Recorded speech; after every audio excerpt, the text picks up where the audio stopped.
Hi guys, welcome back to my channel. In today's tutorial, I'm going to show you step by step how to create barcode or QR code in Microsoft Word.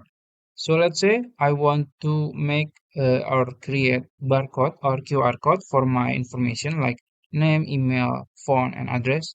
So I want to create QR code for that. So you can just type display barcode and quote and then quote again and QR so you can put the information between this one. So yeah, and then you can just select all by click Control A.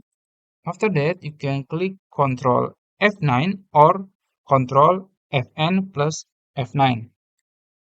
So I am in my laptop, so I press Control plus Fn plus F9. After that you can press F9 in your computer or in your laptop. You can press Fn plus F9 and it will be like this. So that's it. If you found this video helpful, please like this video and subscribe to my channel. Thank you.